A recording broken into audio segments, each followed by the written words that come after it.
Pak, aku teman aku. Nggak bisa dong. Teman ini, Pak. Jam begini sama aku. Malu, Pak. Malu, Pak. Terima kasih, Pak. Biar dia tahu. Semua saya. Oke ya. Lanjut semua ya. Jati itu kan. Oke, Pak. Lanjutkan saya. Iya, Pak. Sini. Dagang uang semua Mas. Terus semua sayang sama Pak Ahok. Jakarta.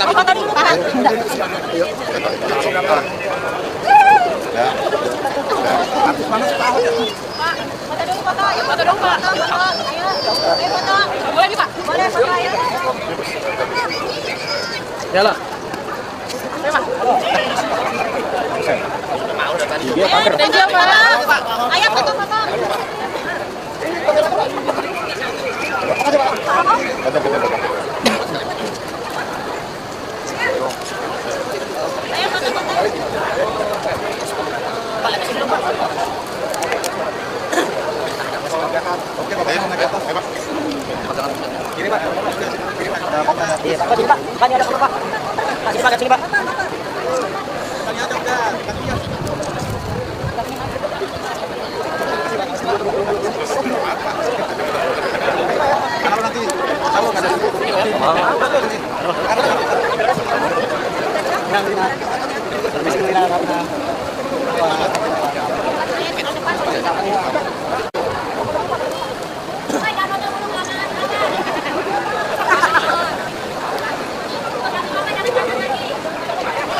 Mau dibawa ke atas apa enggak?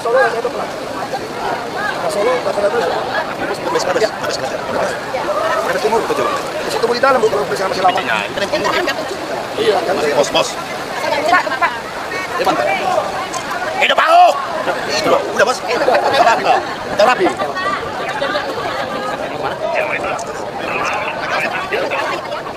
Kalau udah jadi presiden ya.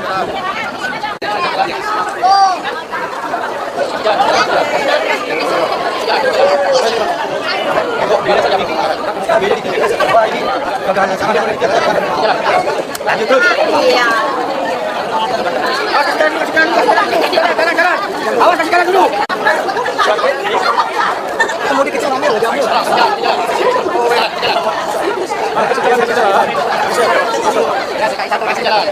Ya, teman-teman, itulah tadi bukti bahwa Pak Ahok adalah orang yang sangat dicintai oleh masyarakat, di mana Pak Ahok pergi kemana saja, maka masyarakat selalu berbondong-bondong dan untuk mengikuti Pak Ahok. Karena mereka mengetahui bahwa Pak Ahok ini adalah sosok pemimpin yang tegas, keras, dan tidak kompromi terhadap para koruptor. Masalah terbesar di negara kita ini adalah masalah tentang koruptor, teman-teman. Ketika para koruptor itu sudah dibasmi, sudah diberantas dengan pemimpin yang setegas seperti Pak Ahok, maka negara kita menjadi aman. Negara kita menjadi negara maju. Kenapa? Karena tidak ada yang mencuri uang rakyat, tidak ada yang mencuri uang negara. Kalau kita bayangkan, teman-teman, kalau ya korupsi yang semakin masif terjadi di negara kita, bahkan akhir-akhir ini program unggulan Presiden Prabowo saja itu dimaling oleh oknum korupsi, teman-teman, ya, para koruptor itu, yaitu mengenai pengelolaan MBG. Maka disitulah kita bisa mengetahui bahwa seharusnya kalau ada undang-undang yang memberatkan para koruptor, atau ada koruptor itu segan terhadap presiden, takut terhadap presiden, maka program ya Pak Prabowo selaku presiden sendiri pasti mereka takut untuk melakukan satu tindakan atau ya melakukan penyelewengan di dalam hal itu. Kenapa? Karena mereka tahu bahwa ketika nanti mereka ketahuan, maka ada efek jera yang akan mereka tanggung dan tidak ada ampun bagi mereka. Tetapi oleh karena para koruptor selama ini hanya dihukum penjara dan itu pun tidak sesuai dengan apa yang dikorupsikan, teman-teman. Coba bayangkan kalau misalnya triliun yang dikorupsikan hanya dihukum 5 tahun, 6 tahun, maka masyarakat biasa pun mengatakan, ya saya pun siap untuk menggantikan dia, atau ya kalau uang itu dikasih ke saya. Itu artinya bahwa tidak sengeri itu hukuman bagi para koruptor. Makanya setiap tahun itu selalu ada koruptor, selalu ada tindakan korupsi karena ya mereka tidak takut dengan hukuman itu. Nah, tentu ketika Pak Ahok misalnya menjadi seorang pemimpin, maka harusnya diberlakukan hukuman mati bagi para koruptor, kemudian dimiskinkan sehingga mereka itu berpikir 1000 kali ya untuk bisa melakukan tindakan korupsi, karena mereka ya nyawa mereka akan dicabut ya, kemudian juga keluarga mereka tidak bisa menikmati karena itu disita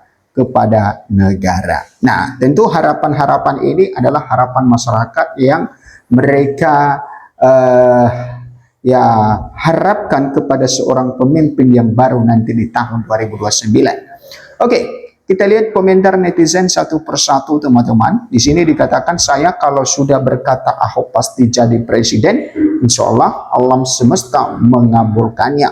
Karena sudah seenergi, alam semesta akan datangkan pemimpin yang sesuai keinginan rakyatnya.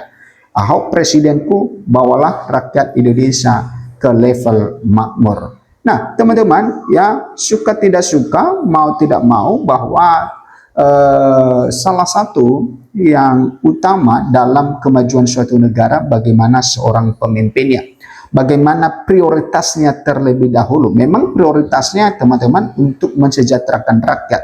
Tetapi kalau hanya dia fokus di situ, tidak dibasmi akarnya, tidak diselesaikan masalahnya, maka tidak akan maksimal. Ya, coba kan kalau misalnya pemerintah fokus dalam masalah ini dulu, dituntaskan masalah ini, selesai masalah ini, selesai koruptor ini, maka untuk fokus untuk mensejahterakan rakyat itu nantinya, memberikan keadilan bagi rakyat itu sangat gampang. Kenapa? Karena masalahnya sudah selesai. Artinya tidak ada tantangan, artinya ada uang yang tentu diberikan kepada rakyat untuk membangun ya masyarakat, kemudian membangun negara, infrastruktur dan lain sebagainya. Tetapi kalau hanya ya fokus dalam hal itu omong kosong. Karena kenapa? Ya masalahnya belum dituntaskan. Nah, tentu ini adalah ya kepintaran seorang pemimpin untuk bisa melihat mana yang lebih urgent dalam situasi sekarang ini yang tidak menentu. Kita tahu bahwa sekarang ini rupiah semakin melemah dan tidak ada ya penentuan kapan ini rupiah ya semakin naik turun.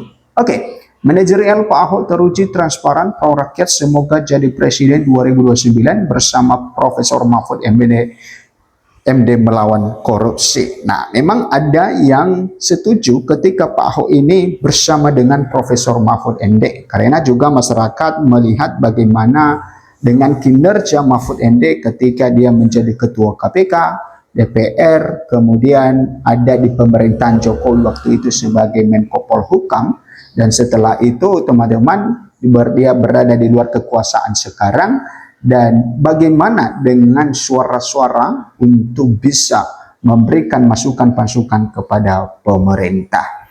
Oke, teman-teman, 1000% keluarga dan keturunan saya milih Ahok dan berharap Ahok jadi presiden. Ini sudah pintar, teman-teman, masyarakat sekarang ini, karena masyarakat sekarang ini tidak memilih lagi pemimpin karena seagama. Itu kan dulu, ya. Tetapi sekarang ini di dunia digital sekarang ini, perkembangan teknologi sekarang ini, itu tidak dilihat itu. Karena seagama pun, bahkan kalau kita melihat yang mantan menteri ya agama pun, ya mantan menteri agama pun itu mengkorupsikan ya mengenai kuota haji dan lain sebagainya. Itu artinya bahwa ya itu tidak memberikan jaminan ya orang itu seagama atau tidak, tetapi tergantung dari niatnya. Ya, tergantung dari dia cinta negara ini atau tidak. Dia mempergunakan jabatan itu untuk memberikan keadilan sosial bagi seluruh rakyat Indonesia atau tidak. Dia mempergunakan jabatan itu untuk menolong rakyat atau tidak. Nah, kalau Pak Ahok, teman-teman, kenapa dia masuk sebagai pejabat, sebagai politikus? Maka karena dia itu untuk memberikan satu bantuan kepada masyarakat. Karena kata Pak Ahok, kalau dia pengusaha, ya dia ada uang, maka dia tidak bisa menolong semua orang, paling sebagian kecil. Tetapi ketika dia memiliki kekuasaan seorang pemimpin, maka dengan kebijakannya itu, dengan APBD yang sudah ada, APBN yang sudah ada, dia bisa ya mengelola hal itu untuk bisa ya memberikan keadilan bagi seluruh rakyat Indonesia. Nah, ini adalah harapan-harapan masyarakat ke depannya nantinya, teman-teman, untuk bisa Pak Ahok menjadi seorang presiden di negara kita ini. Silakan memberikan komentar Anda. Sampai jumpa di video berikutnya.